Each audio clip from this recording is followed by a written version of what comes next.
Hola, buenas noches. Esta es otra clase más de la materia de ordenamiento y planificación territorial. El día de hoy vamos a ver la planificación ambiental en México.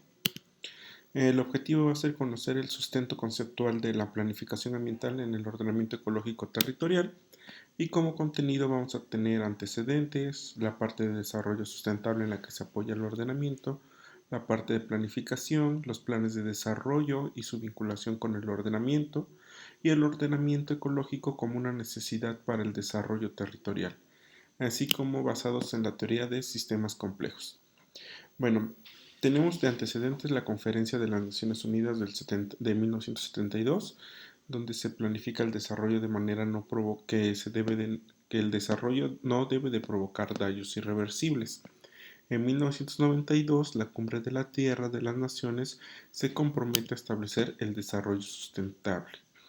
De ahí toma la legislación mexicana y genera sus instrumentos de planificación territorial y sus instrumentos de política ambiental, como son la planeación ecológica, sustentadas en el ordenamiento, en la evaluación de impacto ambiental, en las normas oficiales mexicanas y en las áreas naturales protegidas.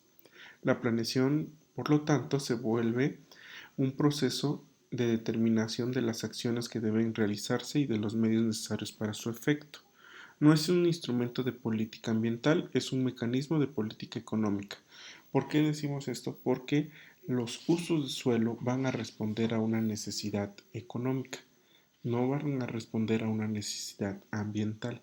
Se trata de conjugar las dos, pero siempre viendo en cómo aportar en la necesidad económica sin estar deteriorando la parte ambiental.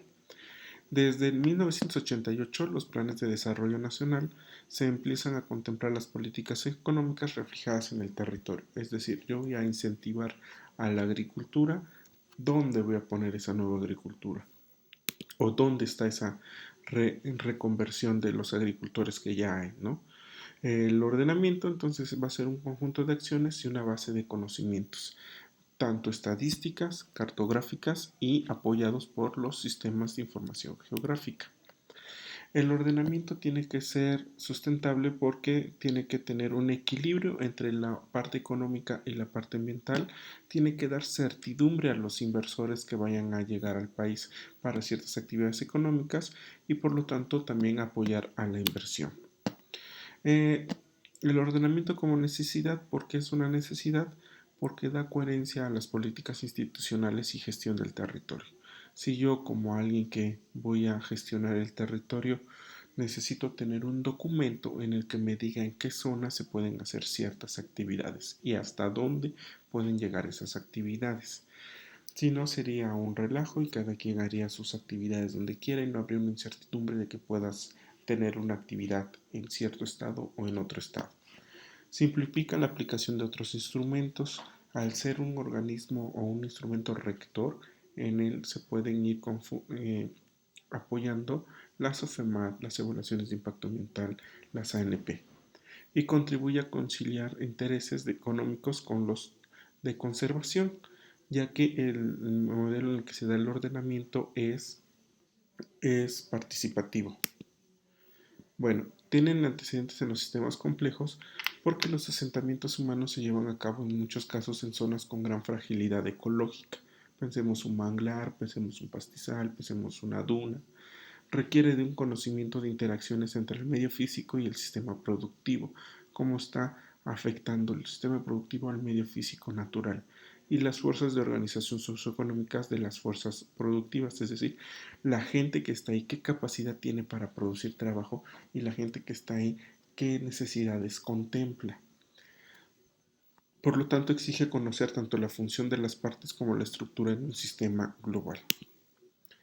El conocimiento profundo de los sistemas naturales, sociales y económicos en los estudios de ordenamiento ecológico resulta insuficiente. O sea, no nos funciona estar viendo, yo solo estudio lo social, yo solo estudio lo económico, yo solo estudio lo biológico o ecológico. Tenemos que ver que todo esto está interconectados en sistemas complejos. Un sistema complejo en un ordenamiento ecológico territorial es la descripción articulada que va a permitir explicar los procesos que se efectúan aquí en el ordenamiento en un enfoque integrador. O sea, está sucediendo que hay alta marginación porque no solo porque la gente no tenga dinero, sino que otra cosa está pasando, ¿sale? Y se va a dar entonces en una relación causa-efecto. No se debe de dar más peso a la caracterización que al diagnóstico. El diagnóstico es como cuando vamos al doctor y nos dice qué es lo que tenemos. Y de ahí parte la receta y el tratamiento. Y México como objeto de estudio vemos toda esta parte territorial en la que podemos ir enfocando diferentes sistemas en modo de capas, el sistema ecológico, el sistema social o el sistema económico, para integrarlos en un sistema de información geográfica y observar y determinar patrones territoriales o espaciales. El enfoque metodológico para el ordenamiento ecológico territorial vamos a tener que está influenciado por las políticas públicas, por el mercado, por la infraestructura que tenemos y por el tiempo en que se van a lograr esas articulaciones. En el centro de este gran enfoque vamos a tener a los tres sistemas, el natural, el social y el productivo. El subsistema natural es el suelo, la vegetación, el agua como elementos fundamentales para la actividad productiva y como requerimientos básicos para la población. El subsistema socioeconómico nos va a analizar la influencia de la población en el estado de los recursos naturales, va a tomar en cuenta la distribución de la población y su dinámica espacial. Ahorita estamos viendo en estos tiempos de confinamiento, ya se analiza cómo se mueve una población, ¿no? Los datos de movilidad. Entonces eso también se toma en cuenta en la parte de un ordenamiento. El subsistema productivo son formas del uso del suelo. El que un espacio sea designado que va a ser agricultura es porque hay toda una política económica y de apoyos o subsidios o de negocio que hay atrás para que ese lugar sea designado agricultura o para que ese lugar sea designado a un complejo turístico, etcétera, ¿no? Diferentes sistemas de producción, superficies que ocupan las actividades productivas, la infraestructura existente, el grado de tecnicidad y los insumos van a formar parte de la producción.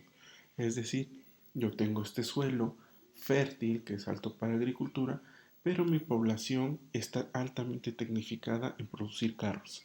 Entonces ahí tengo un choque entre algo apto natural y que las personas no producen o no están capacitados para eso. Ahí es donde tenemos que ver qué sucede con las nuevas estrategias para conciliar lo natural con lo productivo. Bueno, esto sería la tarea en caso de que estuviéramos ya en forma presencial. Como no es el caso, les voy a subir la lectura de factores que influyen en el estado del medio natural y por favor échenle una leída, no me tienen que entregar ningún reporte ni ningún ensayo, solo por favor léanlos. Y nos estamos viendo, cuídense y ya pronto regresaremos.